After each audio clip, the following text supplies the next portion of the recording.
I would like to then call this July 21st meeting of the Monroe County Plan Commission to order. Mr. Wilson, would you please call the roll?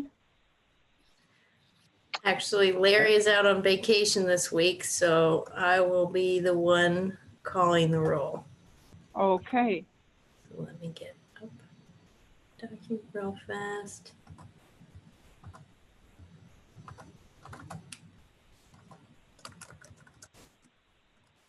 Okay.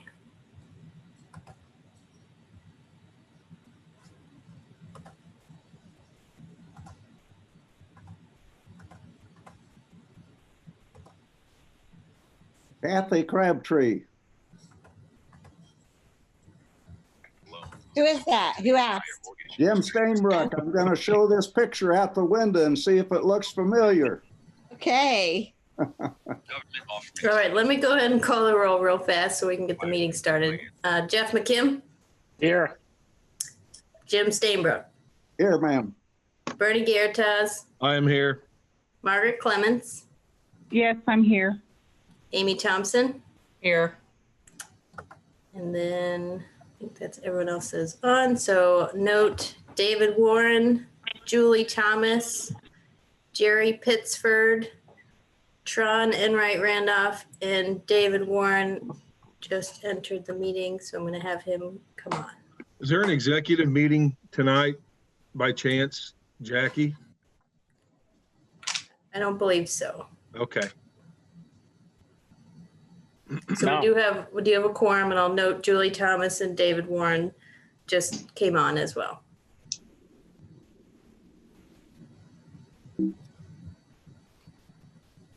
Well, then, would you please introduce the evidence? Yes.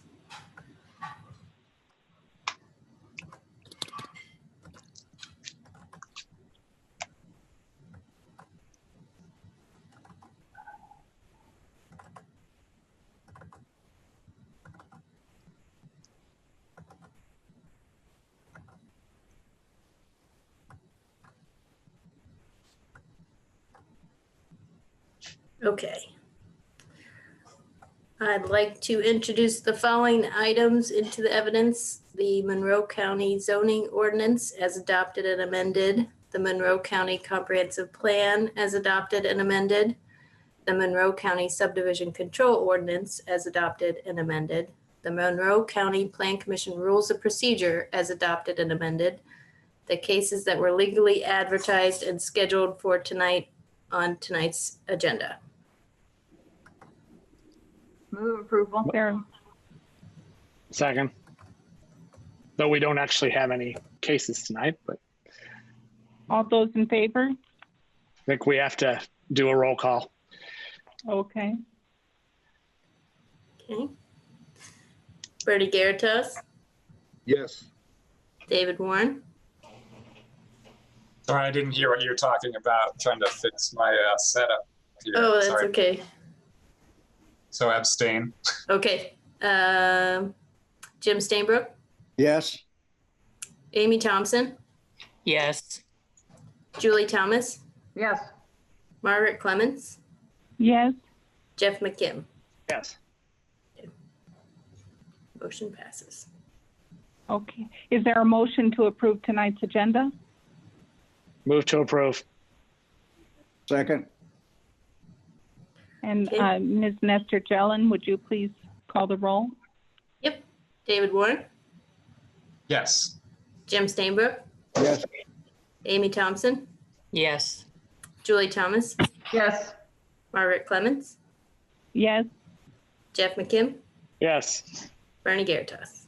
Yes. Well, the first item on tonight's agenda is the administrative business about the CDO diagnostic memo to the Plan Commission with the Module 1 in review. And Ms. Nestor Jelen, will you be presenting this, or is... Yes. So you are doing everything tonight. Thank you so much. Yeah, no problem. So I want to start off by saying that staff was really excited to see this document come through. The consultants, McBride, Dale Clarion, we think did a really great job on this first review of the diagnostic memo. And just a note on the side of public engagement for the CDO, we've been starting off our focus groups this week and late last week. So we feel like we've been doing we're off to a good start engaging the public and getting this document underway. So this is part of the Module 1 procedures for the County Development Ordinance. And the consultants basically went through Module 1 and took out the chapters of our current ordinance that would fit into that procedures. And they came up with kind of a bulleted list, high-level list of what they think needs to change in each of those chapters as they get revised and incorporated into new chapters. Certainly some of the information will be carried over, other information will have to be added, and some information will be getting rid of. So I kind of want to talk through the module as you see it on the screen here that I've shared. So they have some ideas for how to reformat and go through the code to make it a little bit clearer as a high level revision. Currently our ordinance has sections that are far apart from each other that are related. And one of the examples they give is for a site plan to be submitted. The chapters that someone would have to look to comply with the site plan requirements are kind of all over the place. So one of their suggestions is to lump those requirements in one place to make it clear for people that are wanting to petition for a use and how they could go about finding those standards in one consolidated spot. So this module table you have seen before, and this was kind of their original proposal for how to break up the ordinance into 3 modules. So we're starting with module 1, which is in the blue, and they have taken all of the chapters through the zoning and the subdivision ordinance, and they have put them into the different modules.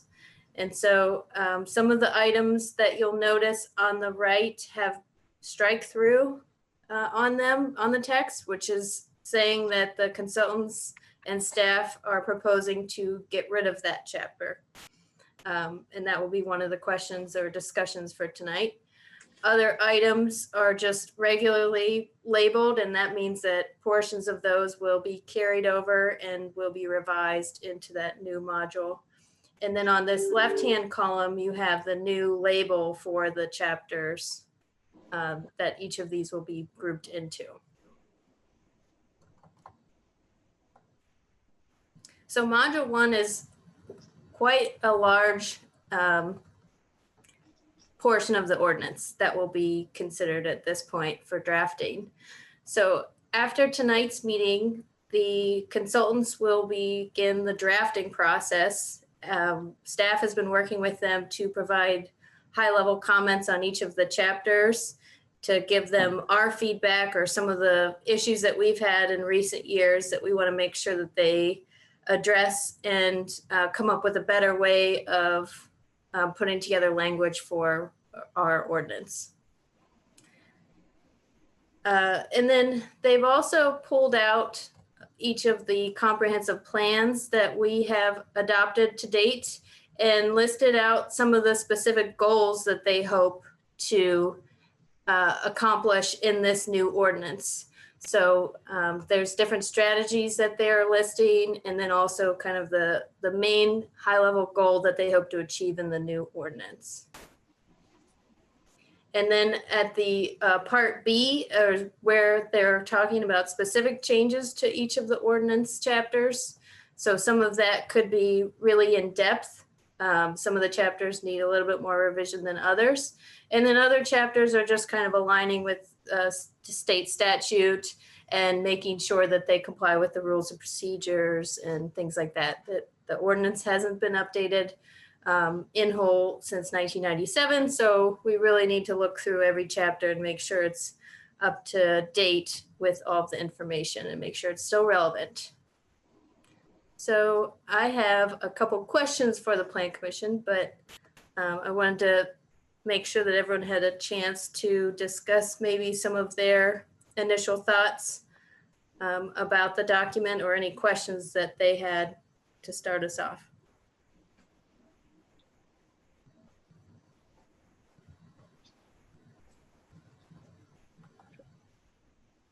I do have a question. Can I, or a couple of quick questions? Can I ask?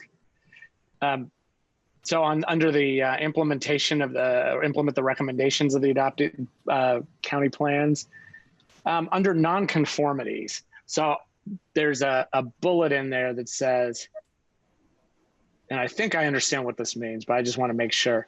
Existing lots of record that do not meet the requirements of the new regulations shall not be identified as non-conforming, but rather shall be allowed to make changes that align with the goals of the urbanizing area plan. So that's essentially saying that as long as that even if the lot doesn't meet the requirements, that any kind of change, that the property owner is allowed to make changes in keeping with the urbanizing area plan, and isn't required to bring the physical lot into compliance with what the current regulations would require. Is that essentially what that's saying? I think what it's also saying that we want to make sure that properties that are considered non-conforming can move towards conformity in their proposal for making changes.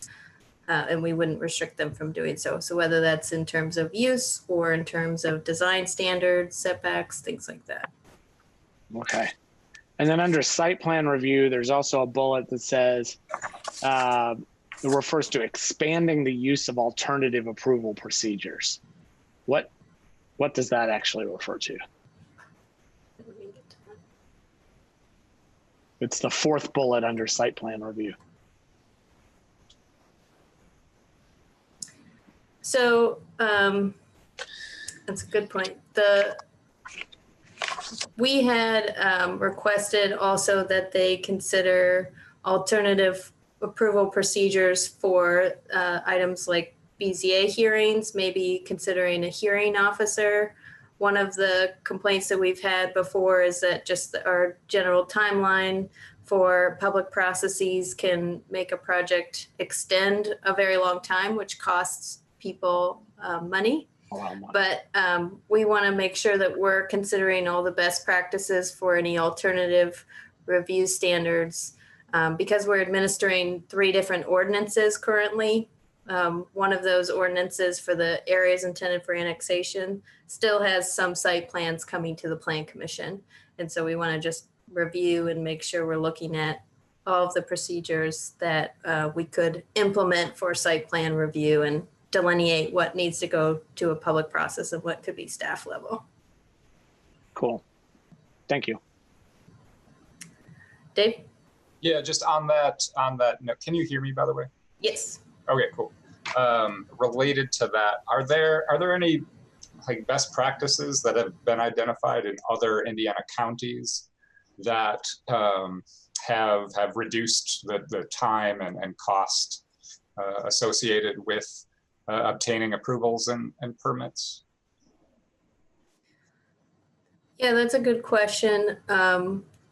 Our consultant, actually, Liz Fields, she also serves as a staff member for a city in Ohio, Mason, Ohio. I know it's not Indiana, but we had talked about in a focus group earlier today about possibly having like a pre-meeting with the Plan Commission before someone actually starts the full application process of like a subdivision or another request, and seeing if that, maybe predetermining the types of conditions or restrictions that might be placed on a project before they invest a lot of money in putting together plans and taking it forward through the public process.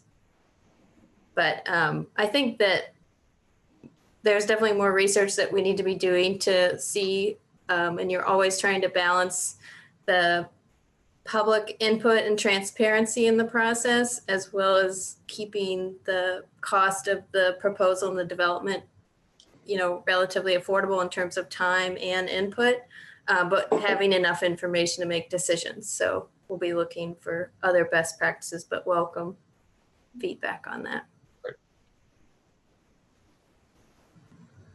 I would like to add that in terms of considering the adoption of best practices from other communities, that we consider one of the nuances that we face specifically as a community, and that is the dominant role that the university places in our community, and also a rather aggressive student development and university development plan without coordination with the city or the county.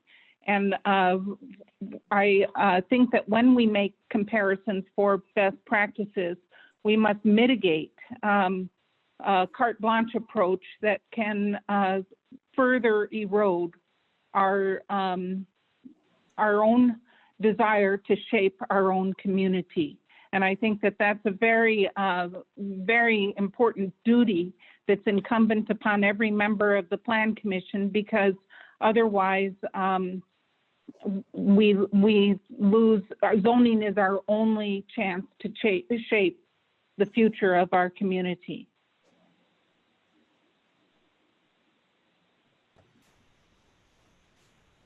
Thanks, Margaret. One of the questions that I had for the Plan Commission was looking through the different chapters that are recommended to be, we're recommending that we get rid of them out of the ordinance. So those include things like the business and industrial overlay, which is, I can go into any detail on these, but I'll walk through them first. The community zoning overlay, even though we would get rid of that as a chapter, we may, we still want to include some of those previous rural plans, the airport zoning ordinance, and the cluster subdivision design. These are typically chapters that we have not been using for the past several years. Oh, and of course, chapter 833, which is the former fringe city zones and those regulations around those city zones that we adopted. So those are the ordinances that we're recommending to get rid of. And I just wanted to see from the Plan Commission's perspective and your time on the Plan Commission or in Monroe County, if you had any perspectives on things that should be kept from those ordinances, or if you had any comments on whether or not to get rid of those ordinances. Well, so Jackie, on the airport zoning ordinance, I know we want to encourage certain kinds of development around the airport. Is the idea that that would just be incorporated in the E3 airport employment area use and design standards and that sort of thing, or development standards? Yeah, that's a good question. So the airport zoning ordinance itself is kind of its own ordinance for like a planned unit development almost for the airport. And so what we're hoping to do is, yes, zone the areas around the airport and maybe even keep an airport zoning district if that makes sense, or employment district, something similar, but incorporate that into something more like 802. Jackie, the airport zoning and the cluster zoning were actually two I had questions on, and I assume that exactly what Jeff said is what the staff is looking at doing as far as the uses and design standards. On the cluster, as we keep extending the environmental overlay zones and all the constraints put on it, are the concepts in the cluster subdivision zoning, are those something that we need to look through to assist in utilizing developable property within a property, or developable portions within a property, so that there's a tool out there for them to cluster improvements and leave the other areas untouched if that's a goal? And it might open up the ability for properties that may seem to be not usable to be usable. Does that make sense? Yes. Our consultant has floated the idea, and we've done some research into adding possibly another subdivision type once we get to that point, and it would be maybe something like a conservation subdivision. So similar to the idea of a cluster subdivision, conservation subdivision is, you have a large area of land and maybe a portion of that has some constraints like sinkholes or floodplain. You would preserve that area as open space and make sure it is protected as common area, and then utilize the rest of the land for subdivision, potentially higher density subdivision, depending on that conservation area. So to incentivize clustering of development on a lot, that is an option, yeah. So the concept isn't lost, it just won't be defined under a separate zoning or zoning type, maybe. Yeah, this this chapter was built in as an incentive, but only if you had a certain zoning type. So I still think that's relatively helpful, but I think it would be easier to use if it was actually with the subdivision section and described in that area instead of being its own chapter as kind of an overlay is what it's sort of used as now. Well, I mean, on paper, or when you read the term cluster subdivision and understand what its purpose is, it's a great tool, right? But I've tried to make them work for years, and I think there may be one cluster subdivision that may have been approved, and I'm not even sure there's one, but it seems like there was one that at least got close. And you just can't make you can't balance it out to make it worthwhile for someone to go through those I don't want to call them hoops, but to go through those processes in order to see it to fruition. The other question is, I was not on the call this morning, which I don't know if that's what you were talking about before, but can you revisit what you were talking about earlier with I'll just call it a plan commission pre-design conference? Can you expand on that a little bit? Sure. Yeah. So we had the two focus groups today, the agricultural group and then the engineering, construction, and architecture group. And so in the engineering, architecture, and construction group, there was a discussion about could a potential petitioner, maybe attend something like a plan commission work session or regular session to put their proposal in front of the plan commission, just general ideas, what they're thinking, the property location, everything like that, without investing in a full site plan, without going through, coming to us with already having done a neighborhood meeting, a traffic study, a car study. And then at that point, the plan commission, it wouldn't count as one of their public hearings, but it would just be a way for them to understand if it's palatable to the plan commission or if there are other concerns from other departments that we could discuss in front of the plan commission, things like that. Would that be something more for a land use change then, or are you talking, or was the discussion related to even a general subdivision or a site plan? You see where I'm going with this? Mm-hmm. Okay. Yeah, we didn't get that far, but I think that rezoning is certainly different than a site plan request. Mm-hmm. So it was just a thought that somebody had that maybe it would help with the kind of understanding maybe what the conditions might be placed on the property or the project and the timeline and things like that. Understand the cost and the scope.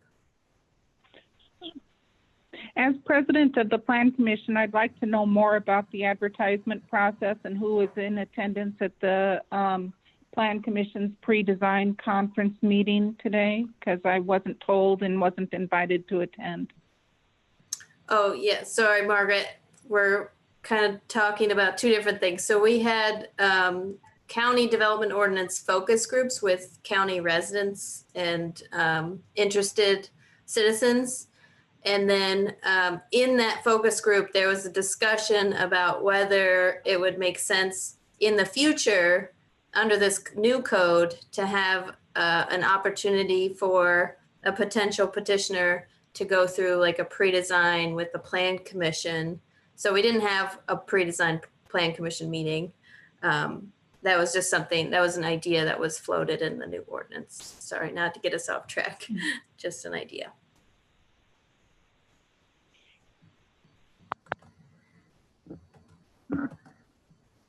I'm not sure I understand why we're not aware of these meetings that are going on, though. I think to Ms. Clement's point. So we have the focus group meetings that we're doing starting last week and into this week. We have placed each of the Plan Commission members into respective groups, kind of considering the interests that you've had, and also we kind of did the focus groups in 2018 in the first go at this. And so hopefully you've received emails. We have had some tech trouble a little bit getting our emails to make sure they make it into people's inboxes. But hopefully you've received correspondence from us about the focus groups. And if not, let us know. Okay. Did not. And I think we should all know what's going on. If we want to sit and it doesn't mean we have to participate, but we should be able to go and listen. For sure. And learn, and it would be better for all of us to know what's going on. I think it's a great idea that we know that we know what's going on, but I definitely don't think it's a good idea that all the Plan Commission members go to all these focus groups. I think that kind of defeats the purpose of the focus groups if all the Plan Commission members kind of pile into these meetings. So I agree. It would be nice to know who all is or which all meetings are being conducted. But I hope that doesn't lead to every meeting being a de facto work session of the Plan Commission. I have members of the county who are very interested to attend these meetings, and the process is not clear to me as to when and how to invite them. So I'm feeling that it's not transparent. And to learn about, I think I'm signed up for a meeting on the 23rd, but I think that the process needs to be more clear, more well spelled out, more widely distributed, et cetera. It's just not clear. Sure. Jim. Yeah, thank you, Jackie. I'm a little perplexed by some of this, but that's not unusual for me to be perplexed, if not confused. But yeah, I understand Jeff's reminder that we wouldn't want to have, I think we wouldn't want to have 5 or 9, 5 Plan Commission members drop in for one thing. And again, I defer to Mr. Schilling, as I always do on these legal matters. It seems to me there might be a question of a quorum there. But beyond that, maybe I'm trying too hard to agree with everyone, but I sincerely agree with Commissioner Thomas and President Clemens. I think we should be apprised and know of these meetings, and that leads to a third question, or maybe a really point. How were people notified in order to have the community aware of this? And I'm not, well, thanks, Jackie. Yeah. So let me back up then. I think it would be helpful. So we've put out some communication on our email listserv, and all of you should be on that. And we made sure to put you on that, but let me double check that. And what we did was a survey of people that wish to sign up for a focus group. And that information also went out into the BEDC weekly newsletter that they send out. I know the chamber also helped us in getting the word out. So we had over 65 respondents of people that are in the county sign up, which is great. And we've placed people into groups. We also looked at the groups from the last time. And like I mentioned, and as Jim stated, we can't have a quorum of the Plan Commission at any of the meetings, but we've tried to kind of place you appropriately based on the focus group. But we'll definitely double check that and make sure. And at the end of the meeting, I do want to go over when the next focus group meetings are and what the topics will be. So anyone that wants to join in on those meetings are more than welcome to. Well, I have objections to number one, the continued referral to the meetings that were held a few years ago because of the shortness of notice that was rendered as well as the timing around the holidays. I felt that the notice was insufficient and unsatisfactory, number one. And number two, I'm hearing really, rather than what you're afraid of, which is that the Plan Commission members show up, what we have are maybe overrepresentation by commerce and people who are interested in economic development and the Chamber of Commerce. So I think that we first need to decide on a process about how we notify the public, how we involve the public, how we engage the public, what are the dates of which meetings, et cetera, because it's not proceeding in a way that I feel is satisfactory or transparent. I'm just gonna grab my charger real fast. I just want to make this is Dave. I just want to make a quick point that we did receive multiple emails about this. And I mean, I shared that information with a lot of folks. And I'm sure others did as well. I'm not saying that it couldn't have been better advertised, but it was advertised. And there were a lot of folks at the focus group that I was at. It's a great discussion. Yeah, I say the same thing. I was at my focus group. I don't intend to attend any of the others, but I was in the one that I was invited to, and it was a robust discussion with many people in the community who are interested in affordable housing. So I actually really appreciate the way that the planning department has reached out and structured this. You know, obviously you could always get the word out more, but I think the basic structure of this is appropriate. I would say it is, except I haven't heard a word about any of it. Zero. I have not been on any of these emails, any of the, I could send people in the community these notes, and I haven't seen any of this in my email box, any of it. Nor have I. And I have an entire Salt Creek Township and people who live along Night Ridge who are very interested in what's going on in our community, who would like to be present and voice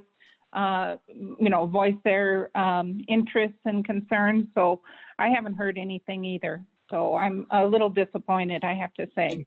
We talked about this at previous meetings, though, correct? Yeah, we were promised notifications that we didn't receive, so that we could forward on and share. Yeah, I believe we all received them. And let me back multiple up. Times. Yeah, this is just the very beginning of the public engagement process, and we're certainly going to be, communicating this with a lot of other folks and focus groups. We're still evolving that list of people, and we want to include like special township trustee meetings. Margaret, I know you've expressed that before. I think that's a really great idea.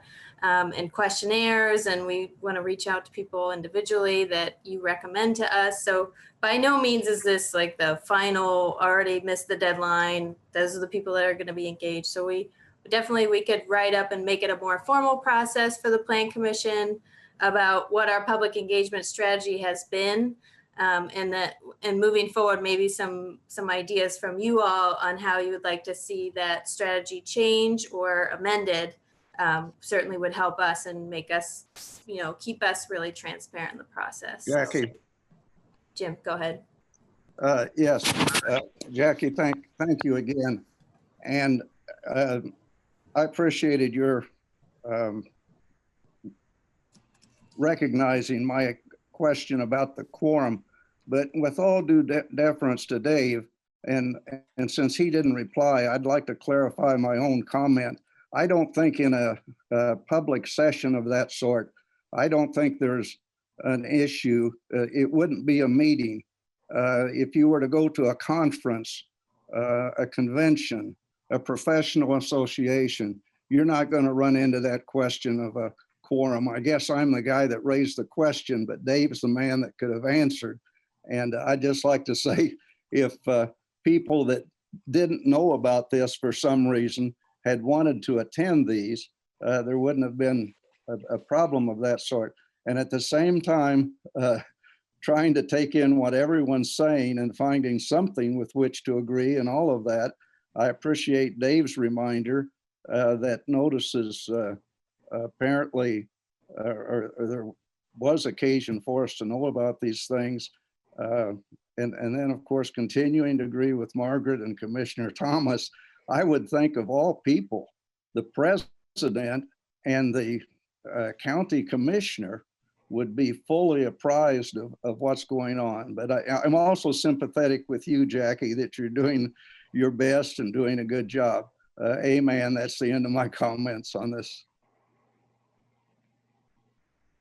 Okay, yeah, we're gonna go ahead and just make sure that our public engagement strategy is spelled out a little bit better. I think that that is really good feedback, and we're gonna send that to the Plan Commission, and also, you know, we have our website, monroecdo.com, that we're utilizing as well to communicate to people on our Facebook page that we're trying to keep updated.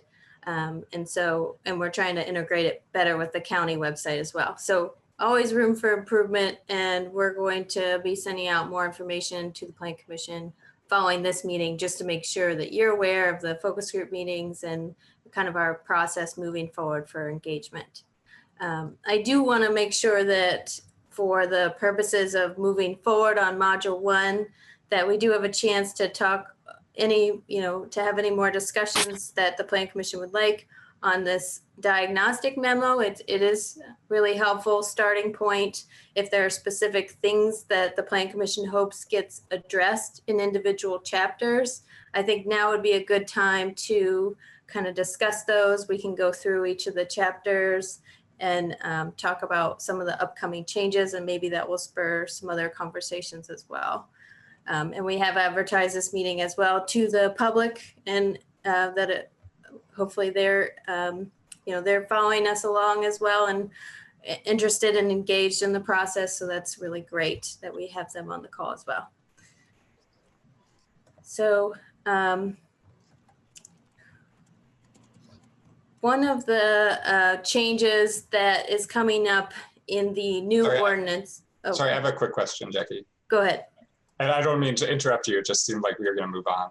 So this is about the different modules.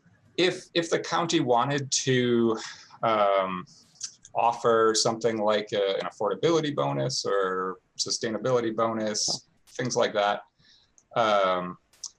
which module would that take place in, or in which module would that sort of thinking take place in? That's a good question.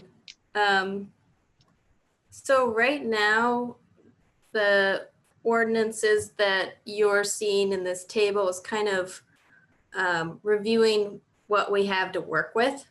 Mm-hmm. And so something like an incentive for building in affordable housing would be new content that we don't currently have. And so that's something that may be listed as a goal from the comprehensive plans, but wouldn't be spelled out in this memo exactly. Sure. New content, but I do think that's a good point. Yeah, good point. For things like that, though, is that something that you anticipate occurring earlier in the process or later in the process? For developing the new content, you mean? Yeah. That's a good question. So I think in the module 1 of the procedures that there could be some incentives for, whether that's in terms of permitting or applications. That could be something that's in the first module. Actual design or subdivision standards, for instance, may be better accomplished in some of the future modules. Like maybe module 3, you might have some ideas on density bonuses. So it's not necessarily like the topic of affordable housing incentives maybe would be all in one spot. It could come to you in different modules, but pulled together as one. Okay.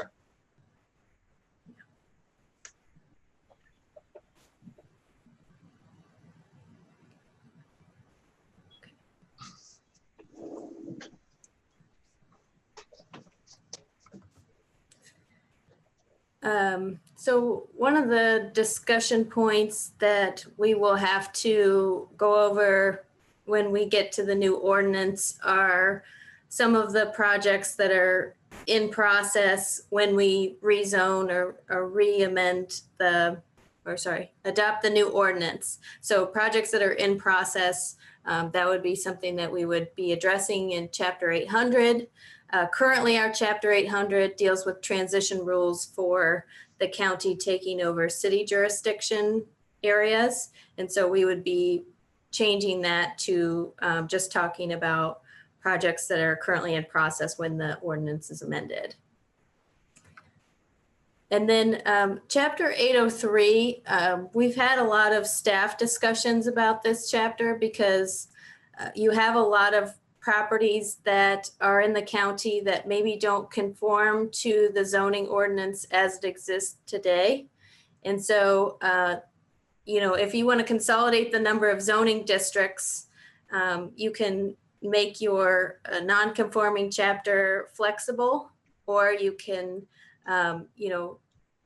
potentially create, such as like lot size requirements. You could try to mitigate, but create any non-conformity. So one of the things that we're hoping to do is clarify and modernize these standards, and also have some administrative review and allowances for properties that are considered conforming now, but may be considered non-conforming under the new ordinance. Can I ask a question at this point? Sure. I don't know if Dave Schilling's still in the meeting, but I wonder what Dave's take is on this particular component.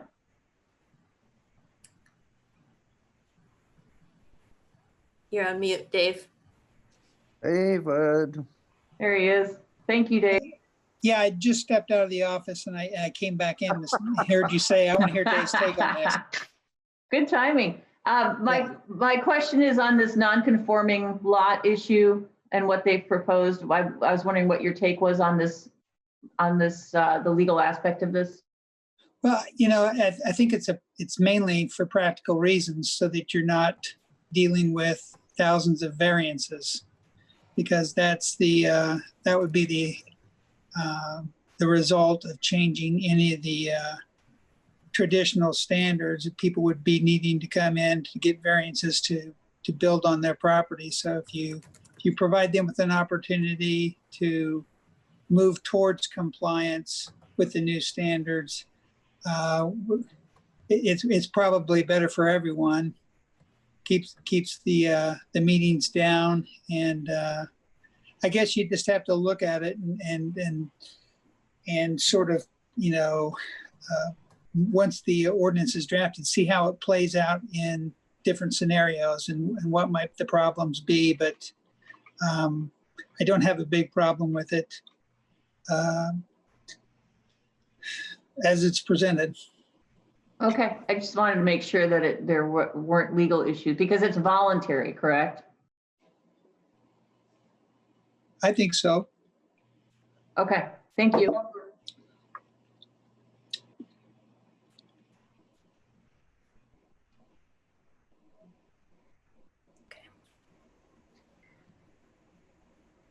So moving on, if this is an okay way of just going after the different changes that the consultants are proposing, feel free to jump in, Plan Commission, if you have changes or requested edits to be made. So in the variance chapter, we're hoping to have an area dedicated for public hearing requirements. And so right now in the variance chapter, we have our standards and variances, and then we also have the rules of procedure. So we're hoping to take out the information that are in the rules of procedure and not duplicate that information. So if you change the rules of procedure, you don't have to change the variance chapter. And then, we also have some other cleanup to do. We have site plan requirements, and creating processes and permits through this area. And you're also saying that here, that when you're talking about aligning code, you're saying, look at the county code that talks about the BZA and making sure that it agrees with the CDO. Yeah, and in looking at the state statute for variances, we actually follow the state statute pretty much exactly, except for some of the more descriptive standards that we hold variances to. So in drafting this ordinance, I hope that we'll be able to point out to the Plan Commission and to the public, this part is statutory, but this part is, we're able to make Is changes what we to that. do. Okay. Yeah. This is what is different. Yeah. And then conditional uses, very similar to variances. And in this module 1, when I was going through the conditional use chapter, it appears that we need to break up this chapter into modules 1 and 2, because right now, as the conditional use chapter stands, it has standards for review, and then it goes into specific uses and their specific conditional use standards. And so until we have a use table that states whether a use is conditional or not, we really can't complete the rest of this chapter. So we would take the standards and keep that with the module 1, but then put the conditions for a conditional use closer to the use table. So you don't have to move around the ordinance as much if you're looking for a use and you're trying to figure out how to get that use. And then permits and certificates, we're hoping to, better incorporate this into the use table, conditional use requirements. Come in. Oh, sorry, Amy, do you have a comment or question? I'm sorry. Oh, no, you're good. You're good. Can I ask a quick question on conditional uses? Yep. Has there been any talk of maybe reducing some of those and making more things just by right? That's certainly one thing that can reduce time and costs. Yeah, that's a good question. I think that when we get to the use table, we will want to make sure that the Plan Commission and the public has a chance to review those. It's a little tough to talk abstractly about all the conditional uses we have in the county. And I think some of the conditional uses we have in the county are based on previous experience. So we want to make sure we keep those, but there are some that we need to relook at and make sure we're complying with state and federal statutes. So where would permits, say, for home-based businesses apply? Would that be under conditional uses, or is that under 814 permits and certificates? That would be, that's a good question. So that would be under the use table for a home-based business, to know what the standards would be for that home-based business. The procedure for applying for a home-based business, though, that would fit into module 1, most likely, yes. Okay. But that would just be like the submittal requirements, not necessarily like the standards. The actual standards could be different for each zone then too. Is that right? Or would they be uniform for a home-based business regardless of zone? You could build it so that it's different based on the zoning district in the standards. But in the use table, unless you call it something different, it's going to have general standards for that permitted use. For home-based business, okay. Yeah. Jim Stainbrook has his hand up.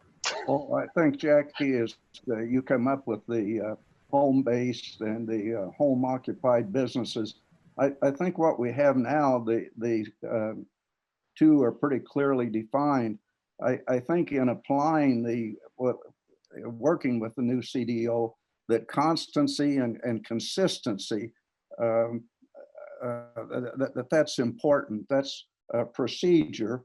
And here we're talking about the background for all of that. But I think that's a real concern. I know of one instance in another area where a gentleman was asking about a home occupied, not home-based, but home occupied. And he was told that he would have to notify the neighbors. He called back the same day and he was told that that wasn't necessary, that it could be viewed from the aerial with the property tax, I guess. But in any case, that didn't seem consistent even that same day. And so I think that I think those two words have been in my mind throughout this process, that whatever we have, there should be a constancy and a consistency in its application. Thanks, Jackie. Yeah, Jim, I definitely agree. I think we need to consolidate the number of zoning districts that we have and the number of standards for things like we have a home occupation and a home-based business. And the terminology is also confusing to the public. So we need to make sure that we're being consistent and also clarify and make that more streamlined.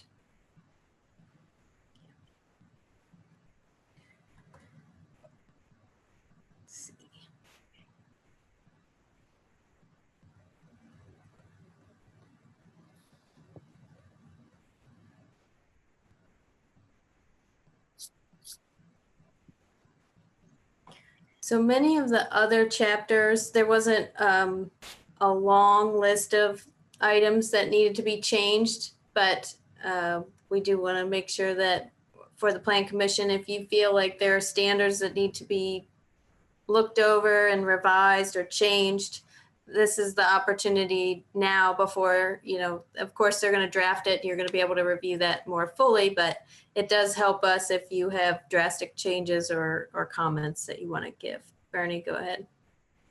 Under 828, Jackie, I'm curious, the proposals to extend sanitary sewer service, are we proposing to delete that largely because City of Bloomington Utilities has the final authority over that, or? Yeah, my understanding is we have not done a request for sanitary sewer extension in several years. And part of that is that it's not really, we don't even really get communicated with as much now that there's so many different players involved.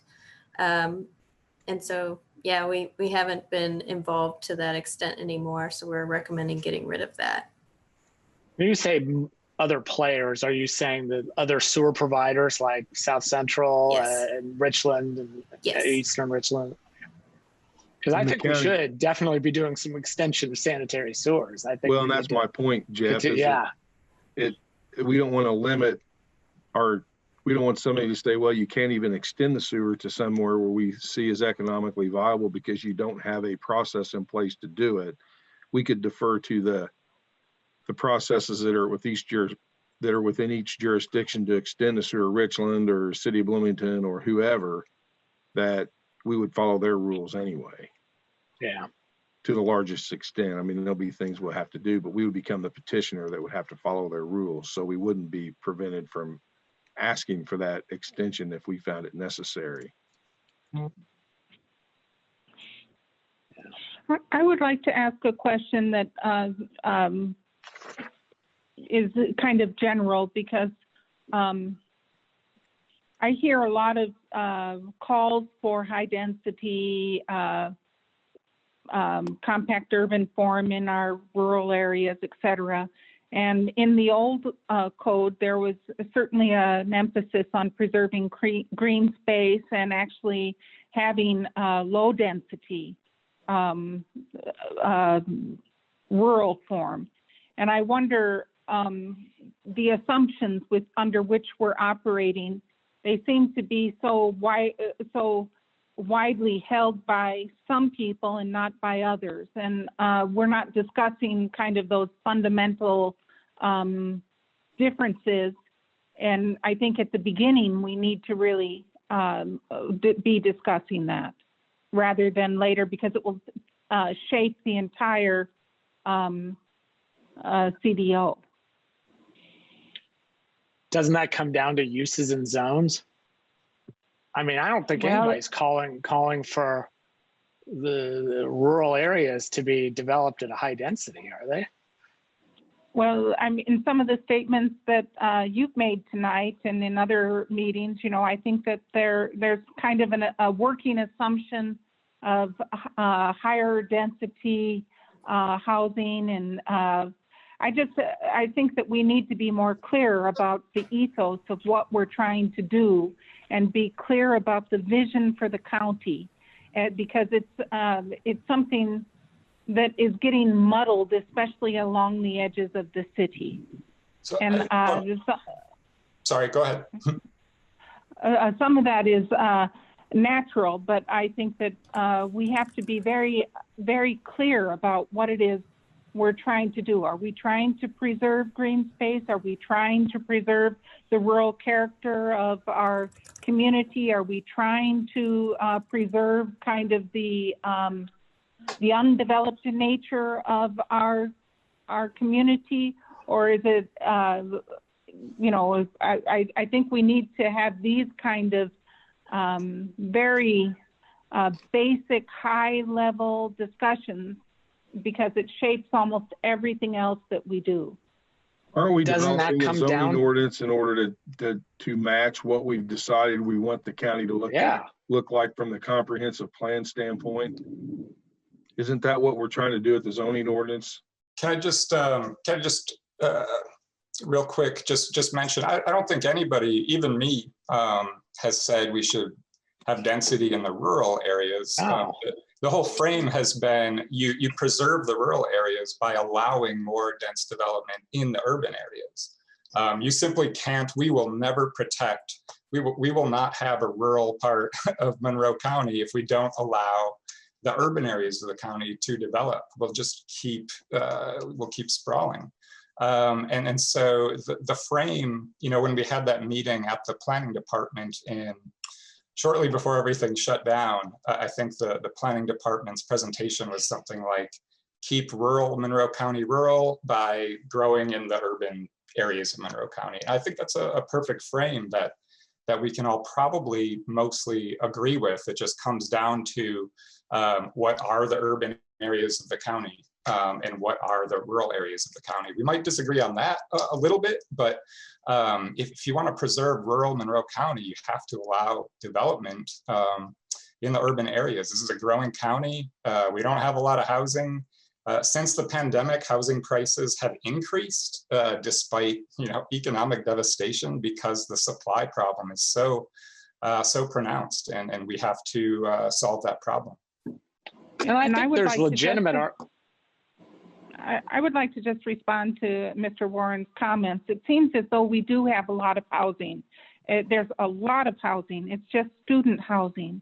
And, you know, that's a problem that plagues our community and is elbowing us in the county. And I think that's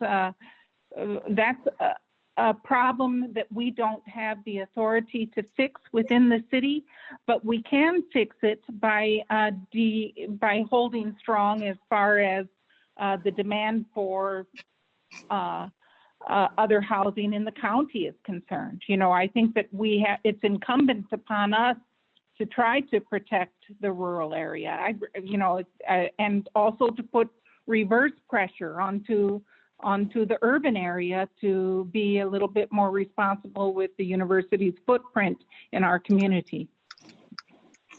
I also haven't really seen evidence that lots and lots of undergrads are dying to live in the county. It's just not convenient for undergrads. Even in the city, we did a little analysis of who lives in duplexes and triplexes. Hardly any undergrads. Hardly any. It's mostly middle-aged and older folks. Well, if we give away every inch of the city, you know, right around the urban core to student developments, even our Hilton hotels and is going to student housing in the fall. And if we give that away to student housing, it's less space for the working people to live in town who would like to live there. And we're building a lot of infrastructure in town for those student residents. Well, and all of this seems like this is more of a Module 2 discussion anyway, as well as zoning map discussion, what zone we think should be where and what the permitted uses and densities should be. And so everyone's bringing up good points here, and I just want to remind everyone that we're required to align with the comprehensive plans that have been adopted to date for this new amendment of the county development ordinance. And so if there are deviations from the adopted Monroe County urbanizing area plans, that is something that we need to make sure that we're documenting, and it needs to be kind of an addendum to this development ordinance that needs to be also adopted, so that the differences between the urbanizing area plan and this new plan, if there are differences, we need to make sure that we're transparent in bringing those up and having discussions about those and ultimately adopting those as an addendum, is my understanding. So yes, we will continue to have those discussions, and the consultants did bring up some goals from the comprehensive plan and the Monroe County urbanizing area plan, as well as the transportation alternatives plan. And so, you know, if folks had a chance to look through some of these goals or go back through these different comprehensive plans, and if there are things that you think, hey, we really need to pull this out and put this into the new ordinance, this is a really good goal, that would also be helpful at this stage as well. But this keeps us in line with what we hope the next draft of the ordinance will accomplish. And so we can go back to these goals again once we have a draft and say, hey, did we really address this goal from the comprehensive plan of keeping rural areas rural and urban areas urban, or, you know, do we need to readdress that? So.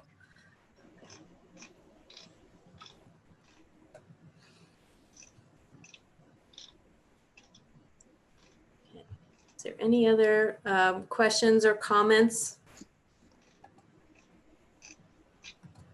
I do want to make a note of the upcoming focus group meetings, and just so while I have everybody on the call, go ahead.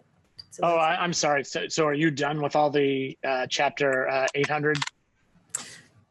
No, we can keep going through that. I don't know if anyone else has any other conversations or. The one that was on stormwater. Yeah, okay, 816, erosion control grading plan. And I guess when you say regulations that are covered by the drainage chapter in the stormwater division will be removed to avoid overlap and inconsistencies. Can you give us an idea? I haven't read those regulations recently. What's the overall scope of what would be eliminated here from the development ordinance? Yeah, I'm glad you're asking. So the stormwater division of the highway department is also redoing their ordinance.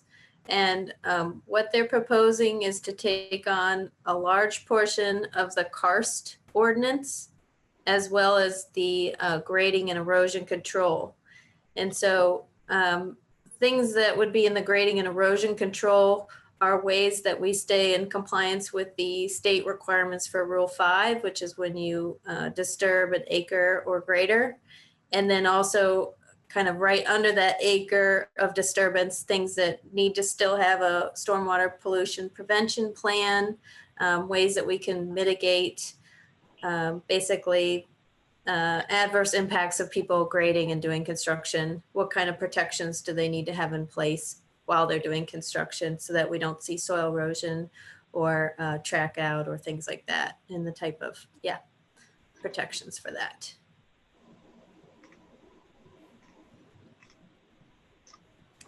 Bernie? Just a question under site plan review. The environmental review committee, would that be another committee you think in addition to the drainage board? Or not that they're necessarily parallel, but there's a lot of overlap that I know. I wondered the same thing. Or would you look at having members of the drainage board have the technical skills that we're looking for in the environmental review committee, or have a environmental review committee that has members that are knowledgeable in drainage and hydrology and hydraulics? Is this under one of the goals, Bernie? It's page 8 under site plan review. Yeah. Mm-hmm. Okay. And maybe we're not ready to talk about that. I'm just kind of curious. Big picture, I don't care what the board would be called, But if you have parallel boards that are reviewing similar things, you can have a lot of contradiction that doesn't aid to a good communication from the county as a whole. I guess that's kind of where I'm going. Yeah, no, I definitely agree. I think that these goals are verbatim taken from the previous plans, so excuse the Okay. terminology, but I would consider a group like the Drainage Board being the most relevant and closely related organization that we would go to for comments and questions. Yeah. Okay. Thanks. Mm-hmm. That's a really good point you raised, Bertie. And we are, as Dave can attest, we are working through a new stormwater ordinance right now for the Stormwater Board as well. So I have a really bonkers question about sinkholes. And I know very little about sinkholes, but I know it comes up in lots of cases before the Plan Commission. And I'm just wondering if there's any way, again, I know very little about sinkholes, but is there some way we could get some sort of comprehensive analysis of all of the county's karst features so that we, or is that something that changes fairly quickly over time, or is it prohibitively expensive to do something like that? It would just be nice to have to sort of reduce that amount of uncertainty when we hear cases.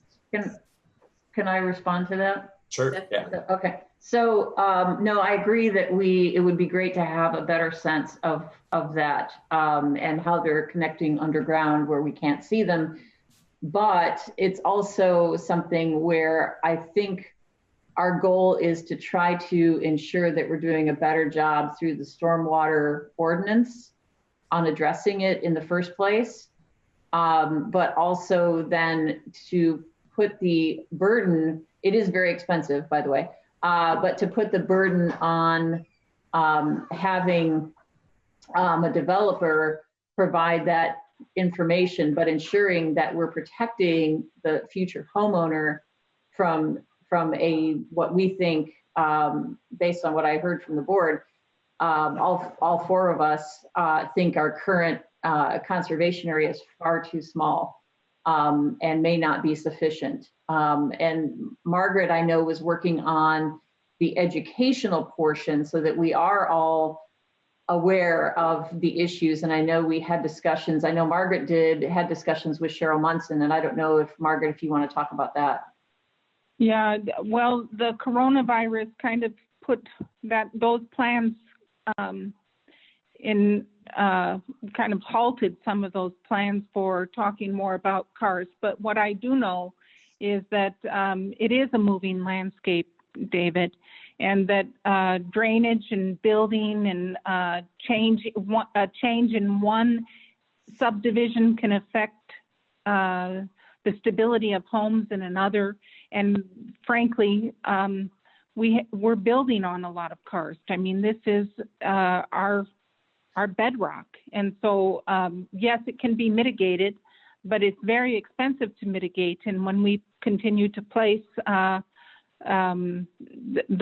homeowners associations as responsible for drainage issues that may develop in the future, we're placing those homeowners at risk because they're sifting sand, so to speak.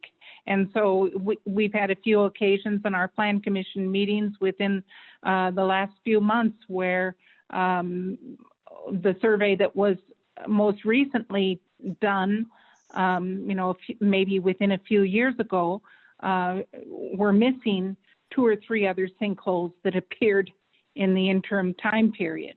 And so that's a very important thing to do. And I agree with Commissioner Thomas that burden should be placed more on the developer, and they could prove to us that that's a safe place to build, and also do things that would mitigate the future expense to unsuspecting homeowners. And so I do want to get that board together, but I just have, because of the coronavirus and everything, the in-person meetings have really halted. We had hoped that by now that we would be liberated, but unfortunately, with the virus, we've regressed. So, but it's a matter I'm very concerned about because we cannot, out of one side of our mouths, talk about the demand for affordable housing, and at the other side of our mouths, defer the expense, catastrophic expense to families who signed up to build on karst features with a deferred payment for infrastructure that was never made by the builder. So that's a matter of real concern to me. I guess I'm just, and thanks for that information. I'm just wondering if it would be, you know, we have developers do this and then it's sort of done in a piecemeal approach, as opposed to just having the analysis done for the entire county, and then that makes it cheaper to develop, which means housing prices are marginally cheaper. I'm just trying to think of ways to take burdens off of the developer if we can provide the same amount of information. And if we could, as a county, do that for cheaper because of economies of scale, it'd probably be worth looking into. We can look into the cost, but the issue is, as Ms. Clemens points out, the issue is that we have, as things change continually, so it really, your study needs to be updated regularly, from my understanding, and so that can be a huge financial burden on county taxpayers to aid the development of new houses. It's where the developer walks, you know, has the financial gain. Why should county residents pay for that continually? It would not be something you could do once and walk away from it. We do have a general idea of how to find sinkholes in the county, and we advise people to look at topographic maps and find closed contour depressions on their properties, and we assume that to be a sinkhole. We also use the Indiana map, and I know someone had mentioned the U.S. Geological Service. So we do utilize all of that information, Dave, but unfortunately, yes, new sinkholes form based on activities around. So, yeah. And I don't stormwater. mean to derail that. I just, it comes up all the time. And so I'm just trying to figure out ways to. I think it's the nature of our topography, and that topography really needs respect.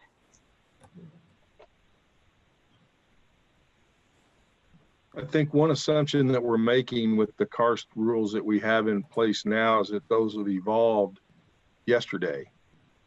And I think that the one thing about the karst rules that we have, and I'm not saying any rule is perfect or any rule is without flaw, and I'm also saying that every rule isn't wrong, but they've been evolving since probably 1992 or before. And the data of petitions, sites, experiences have all continually been mixed into that sausage as those rules have been developed. And if you look at drainage board meetings and that evolution through the decision-making processes, I think you'll find that there's been a lot of good thought put into those rules and regulations. And I don't know that I can think of any areas in the county where septic systems have been failed because all of a sudden karst features have formed underneath them, or houses have fallen in. And I'm not being drastic or using harsh examples, but there's a lot of evolution that have gone into the current rules, and there can probably be more, but they just haven't been slapped on the table yesterday based on no understanding or no thought process at all. And I will note that the discussion on karst and sinkhole development standards will be part of Module 2. We'll have an environmental constraint overlay district module or chapter, sorry. And with that, we've kind of ordered it such that the environmental overlays or environmental regulations come first, and then more of the man-made overlays, if you will, come second. So we're hoping that the message is clear to the public that the environment comes first, and then some of these other overlay or regulatory, man-made overlay discussions come second. So Can I ask Mr. Schilling how this all fits, how the stormwater ordinance will fit in with this? Because it sounds like we're addressing it twice, and it may make sense to address it once. mm-hmm. Yeah, I think I was under the impression that we were trying to pull a lot of that stuff out and get it over to stormwater. And I think there's an advantage to that because it takes it out of the zoning ordinance and gets it away from certain limitations that the state law applies to zoning regulations. So I think it would be helpful to have that as kind of a standalone.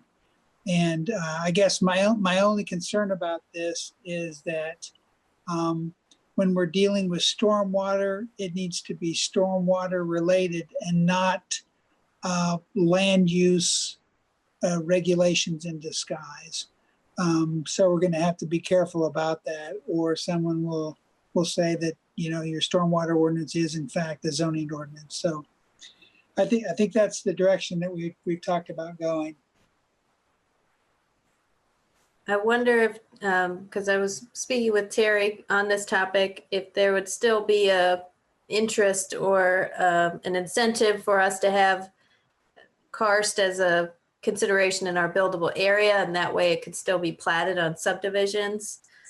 The way that it would be pulled into the stormwater ordinance may be just a consideration if a property was individually being developed, but if you had a large subdivision and there were sinkholes, do we still want the ability to plat that on a subdivision at the time that they're asking for that? So I don't know if Dave, if we're able to pull in the stormwater ordinance and require that as a condition of platting. Yeah, I think that's fine. And what I was talking about too is just like the sinkhole conservancy areas, those seem to be land use regulations. If you're going to say, hey, it has to be shown, identified on a plat or whatever, then I think you're going to need to keep that in the subdivision or the zoning ordinance. But as far as just other design aspects of that, I think can go into the stormwater.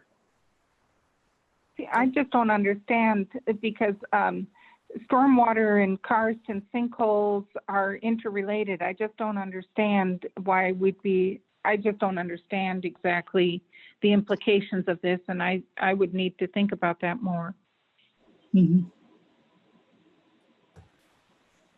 Yeah, they are looking at a draft of the stormwater ordinance, Margaret, and for those of you that may be interested, I could have a conversation with you about it and talk to Dave if that's something that we're able to circulate. But I think the consideration is that the 829 that we have in our zoning ordinance, some of that is very technical and maybe better administered by the stormwater division as opposed to the zoning regulations of it. Now, things like determining the sinkhole conservancy area on a plat, that could be something that we keep. Determining that a driveway can't go through a sinkhole, that's something that we still need to keep because we're reviewing the building permit applications and the grading applications a lot of times. So it may just be a separating out what stormwater can best manage and what planning can best manage. But yeah, that'll be an ongoing discussion. Jim, you have your hand raised. Well, thank you again, Jackie. I believe Jerry Hayes mentioned the resource of the National Geological Survey and things of that sort. As a taxpayer, though, incidentally, while I think the issue's been adequately addressed, as a homeowner, as a taxpayer, again, I'll say, I'd personally be adverse. And as a member of the Plan Commission, I would be very, very reticent to favor the county undertaking the fiscal burden in order to lessen the load for the developer. I would think that good developers factor in these various cost issues and act accordingly. And as I see Margaret may be coming on, I'm pretty much in harmony with her concern about HOAs taking on responsibility, although at times that may be the route to go. But I think, Jackie, again, you've been very considerate and kind in allowing me to say I am opposed to the county taking on any kind of this additional responsibility for determining what's the karst features, sinkholes, and thank you, Jackie. Yeah, and just to clarify, we're not proposing to do a karst study for the county as a part of this development ordinance. It's just a discussion that's tangential, so. Yeah, sorry, but I wasn't proposing that either. I was just wondering. I was just wondering, like, is that something?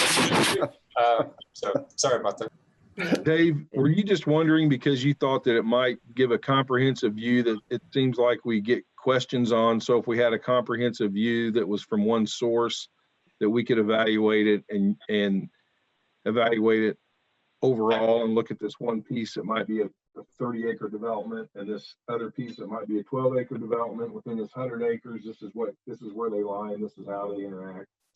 Yeah, absolutely. Yeah. And just because I think, I mean, I'm a dorky economist-minded person, so I'm always trying to minimize social cost and take advantage of economies of scale and things like that. So that's the reason for my questions there.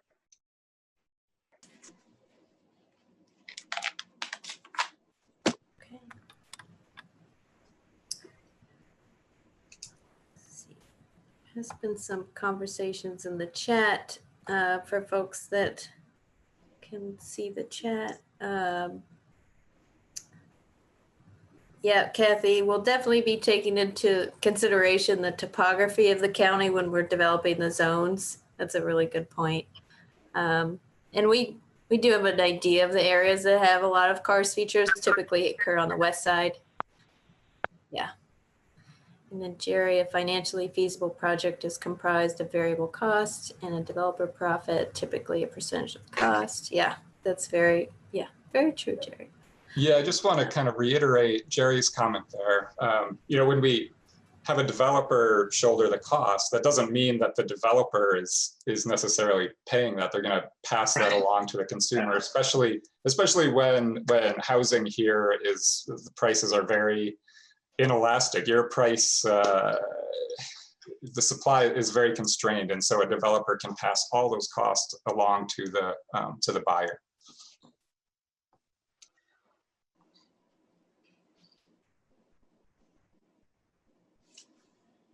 And I think that certainly being able to streamline some of our processes, we've had a lot of people hire out assistants for doing relatively easy requests that they could represent themselves on, but maybe because of the way the ordinance is structured, it's intimidating and people feel like they don't have the know-how or the skills to take it through the process themselves. And so I think certainly streamlining the process and making sure that people are understanding that they are able to represent themselves, that could also cut down on the cost of some of the development we see in the county on especially individual lots of record. That is an excellent point. I hadn't thought of that, but that's exactly right for very small projects.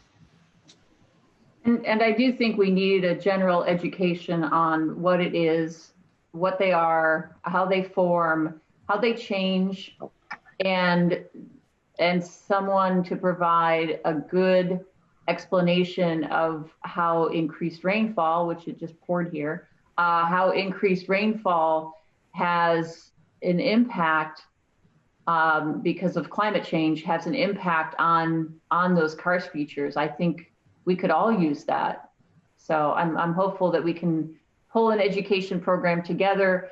And maybe, Ms. Clements, we could do it on Zoom. Maybe we could still get this done. I would like to do it. Thanks. Yeah, I would be glad to do that. And, you know, I think it's important, and especially, you know, I heard Bernie say, yes, good people have been working on this since 1992. And I agree that there's a lot of knowledge that's been added to the table, but then there also comes a point at which, you know, there are areas that have yet to be studied. And when developments go in, like over here on the east side, Gentry, sinkholes have developed after the building's been done that the homeowners had no idea would appear in their front yard.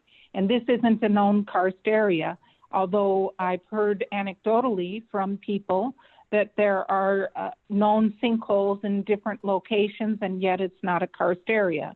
So this is a matter of concern and a responsibility as a member of the Plan Commission that I take very seriously, because I do believe our biggest role, in general, is to protect our fellow community members. And I know that that builders will find a way to build when it's feasible for them, and they will shift the costs to the homeowners. But no one saved any money if in the end they lose everything. So I'm concerned about that and our role that we play in that. Yes.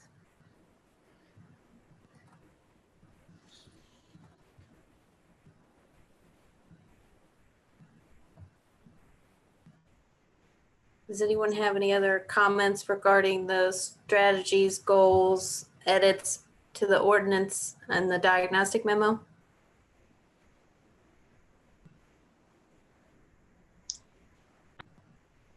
Okay. One thing that I want to bring up, because I think it was a good point that was made earlier, is there's some content that will be added into each module that maybe isn't existing in the current ordinance. And I don't know if it would be helpful for this first module to have the consultants maybe consider adding into the table, maybe at the end, just a list of some of the content that they anticipate will be added and doesn't have a right column, and maybe just as like a added note or information so that the public knows this might be information forthcoming in this module. Certainly that could be more helpful for probably modules 2 and 3 as we get a little bit more specific and related to, you know, new content such as like new subdivision options or something like that, or new incentives, things like that. So if anyone has an opinion on that for module 1, otherwise I think I'll provide that feedback for modules 2 and 3 for added content, just to reflect that in the diagnostic. Transparency. Okay. I want to make a note that I added the focus group schedule to the chat, but I also want to announce it here. So we do not have any meetings tomorrow scheduled, but we do have an environmental sustainability focus group on 7/23 from 9:30 a.m. to 10:30 a.m.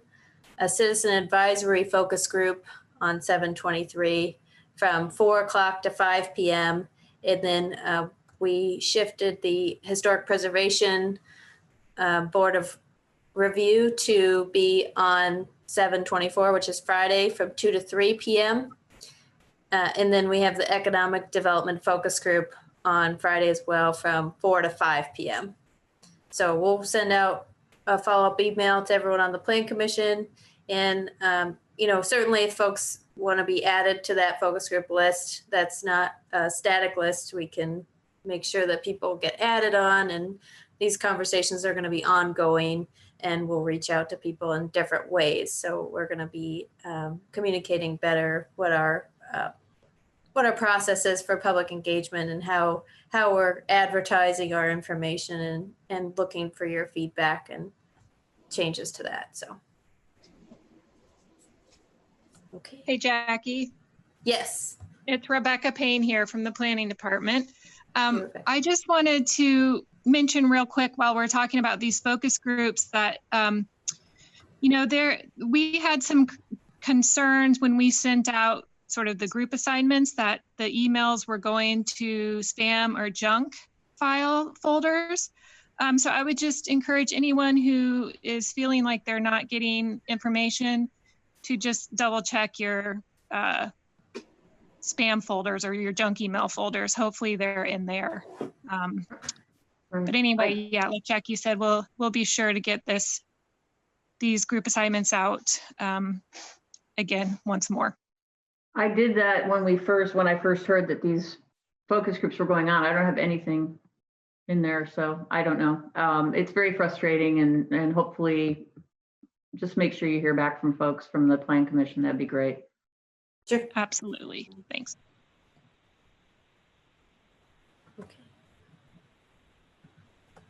And for the record, I'm not receiving the chat memos that are showing up on the screen for the people in the Zoom meeting. So I don't know if invitations were done that way, but I'm here by phone. So is there anything else that anyone needs? Do we have any other agenda items tonight? Nope, that's it. Is there a move to adjourn the meeting? I move we adjourn. Second. Okay, and all those in favor, I think we can just have a voice vote. Aye. Aye. Aye. And thanks everyone on staff for all your hard work. We appreciate you. Hey, hang on, there was one there. Mark Fig put a note on there wondering if there's public comment. Yes, I Yes, just wondered. I was kind of waiting. I didn't know if you had that was separated out or what. Yeah, that's a good question, Mark. So this is an administrative item. So the Plan Commission could determine or vote to take public comment on this item, but it's not a public hearing on it at this point. I would move we accept public comment because we're taking comments from people in the chat. Second. Okay, I can call the roll. Jim Stainbrook? Well, did we vote on adjournment? I'm in favor of hearing from Mark, but did we vote on adjournment? No, but it's a good point. There was a motion. I think you seconded it. So maybe we need to address I think that. I made the motion, but that's neither here nor there. I think I moved, that we adjourned. But we're all right then, aren't we, Bernie, Jackie, to go ahead and hear from Mark now? We don't have a question about having You have to pull the motion. You could withdraw your motion for adjournment. Thank you, Amy, or everyone. I withdraw the motion, although we had voted on it. I don't know, but anyway, I withdraw. I try to withdraw. I mean to withdraw. Okay. I'll call the roll. Then we had a motion to hear public comment in a second. For how long? Do we have is there a time in the motion, or is it just unlimited? I'm not sure if the motion included that, but I can include a timer. Just do the normal, like 3 minutes. 3 minutes would be ideal for whoever from the public would like to speak. Okay. I'll amend my motion for 3-minute public comment. A second. Okay. I'm going to call the roll. Jim Stainbrook? Aye. Bernie Garitas? Yes. Jeff McKim? Yes. Amy Thompson? Yes. Margaret Clemens? Yes. Okay. 3, 5, 6. We may have lost someone. Okay. Did I call everyone? Sorry, people shifted around a little bit. David Ward? Yeah, yes. Okay.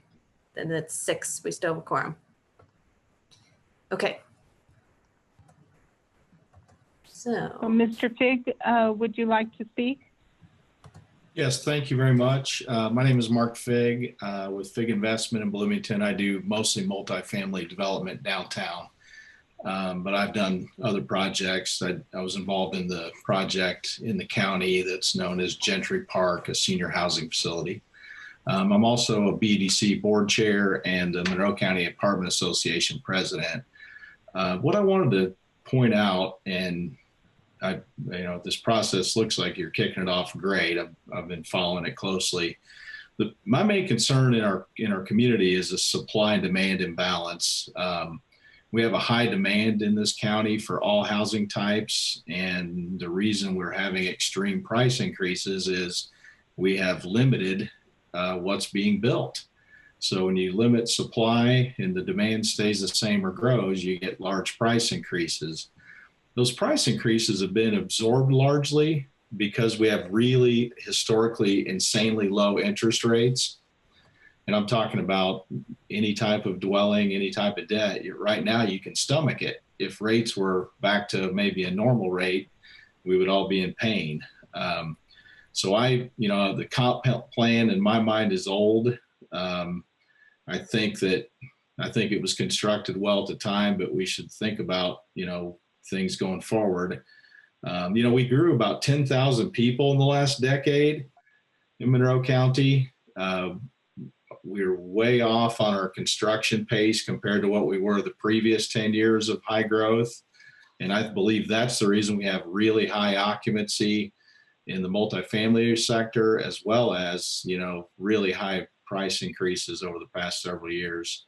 I feel like we're becoming more of an elitist community by this, and I encourage the Plan Commission and our politicians to meet this challenge to house our people. So, I know we need infrastructure and utilities to match that, to densify. And I'm also talking about business space, not just residential, but, we need everything. We're working hard to grow jobs and grow good jobs in this community through BEDC. So we're really hopeful that we can take the land that's available for development in Monroe County and densify it, protecting what we need to protect environmentally and otherwise. And just anecdotally, we talk about students. In that 10 years, we grew 10,000 people. Only 800 of those people were students.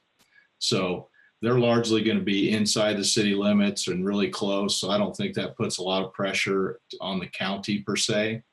So again, I just encourage everybody to be open-minded and try to meet these challenges. And that concludes my thoughts. Thank you. Thanks, Mark. We also have Jennifer Pearl with her hand raised. Go ahead, Jennifer. Hey, thank you so much. My name is Jennifer Pearl, and I'm the president in the Bloomington Economic Development Corporation. And for those of you that aren't familiar with us, we're a nonprofit that supports the creation and expansion of good paying jobs across all of Monroe County. And just really appreciate the time that this group is putting into with the CDO. I know it's not a small project at all, and we really appreciate all the public engagement. The remarks that I have were just in support of the earlier comments on making the process as public friendly as possible. And I know some of the things that you were talking about were regular updates that could go out, sharing public feedback mechanisms as well, which we'd be very much in support of. The other request that I would make is anything that the group can do to translate the jargon of the CDO and provide context around it. So when people are receiving messages and updates, they can understand, here's where we are in the process, here's exactly how to provide feedback, but even here's what this means. When we were trying to help members keep up to date on the UDO process in the city, it was a large enough task just to keep on top of the meetings, but then you had to click over and read through this large technical document. So anything that can be done to make it as accessible as possible, both in terms of content, language, context, and then regular feedback updates is helpful. We did hear from a couple people that had also signed up for focus groups on the website, but never hadn't received an assignment. So I think one of my questions too would be, for the meetings that you posted coming up in the chat, are those open to anyone, or should people wait to get their assignment? And that's everything I had to share. Thank you. Thanks, Jennifer. And I like those ideas that you brought up. We had had a kind of a timeline or a deadline for people to sign up for the first round of focus groups, so that we'll double check our list, of course, and just make sure that if anyone feels like they've been missed. I know Mary Morgan has also been helpful in pointing people towards my direction, and I make sure they get the information. But we're going to go ahead and post that information on the website and open it up. We're trying not to have a whole lot of overlap between the groups to see if themes are naturally occurring between different focus groups. That does speak volumes to us to say this is a reoccurring issue or comment that we need to address in the ordinance. But at this point, we're going to go ahead and open it up and put it on our website, and I'll follow up with you, Jennifer, about communicating that. Thank you. All right. And Mary Morgan, you were next. Thank you. I'm Mary Morgan. I'm Director of Advocacy and Public Policy for the Greater Bloomington Chamber of Commerce. I would just like to give a +1 to Mark Fig and Jennifer Pearl's comments. Completely agree with that. I wanted to just talk briefly about the framework that we're using to approach input on the CDO. And really, housing is a priority for us. I know that there have been comments about student housing, but really we need housing of all types. And particularly workforce housing is something that's been on our radar for a long time now. We hear from companies on a regular basis that have difficulty recruiting because they bring people here and there's just no options for the individuals or the families to live in a place that's desirable and affordable. So policies and procedures that can improve that, we would support in the CDO. And I would also comment that we're not interested in making the community less rural in areas where that's appropriate, but there are a lot of areas around the fringes of the city that would be appropriate for that. I would also just like to say I was a little bit confused about the focus group discussion. I heard at one of the planning commission meetings early on that you all were doing a website, and I checked out the website and the information was there and we disseminated it. So it's unfortunate that there was some confusion on that, but we certainly didn't get any special treatment as a business community. And I appreciate, Jackie, your work on pushing out that information on the website. I would also just appreciate in general a little more clarity on the timeline and opportunities for meaningful feedback as this process goes forward. Thanks so much. Thanks, Mary. Lisa Abbott has her hand raised. Thank you. I'm Lisa Abbott, recently from the Bloomington Board of Realtors, and there's been a lot of discussion about the housing shortage, and I would encourage you to reach out to them to get current data about our inventory. I have been gone there for a couple of weeks, but when I was there a month ago, I can tell you that the inventory shortage, particularly in the under $300,000 range for housing, it's ridiculously tight. And that's part of our problem and why we need to deal with housing for our workforce, because we're not keeping up. And so they have to go other places which have other environmental impacts from long commutes and other things that we need to consider. So I want to encourage you to utilize that data source. I also want to thank you for doing your focus group with the Affordable Housing Commission on Friday. I thought the conversation was really excellent, and I appreciated you incorporating our commission into your focus group. I thought it was really useful to add other voices to our commission, and the commission members, I think, learned a lot from listening to the other people that attended. And then the last thing that I want to ask is, in Module 3, you're going to do definitions. And I would encourage you to kind of ask your consultants to do definitions maybe along the way, because I think it will be hard to have some conversations without a common understanding of what some of those things mean. So maybe that is a section that could be built throughout the process, providing definitions to the terminology that are used in the modules that are under development. So thank you.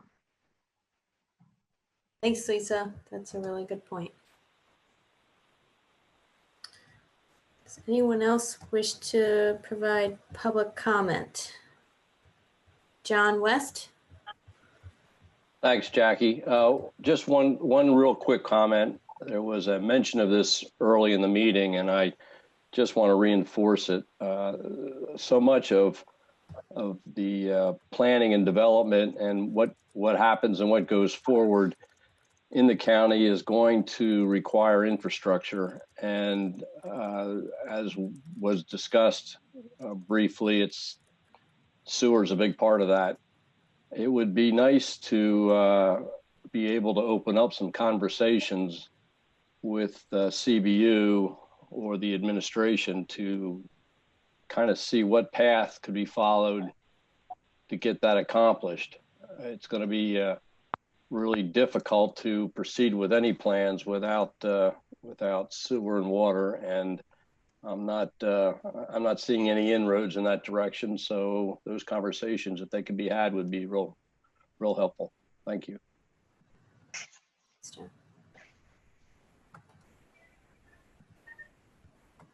And there was a comment for anyone that's listening in on CATS or calling about whether the focus group meetings that are being recorded could be made publicly available for anyone that isn't able to attend. And we are recording those. We're holding them via Zoom, and we can make those available. So that's a good idea, and we'll make sure to do that.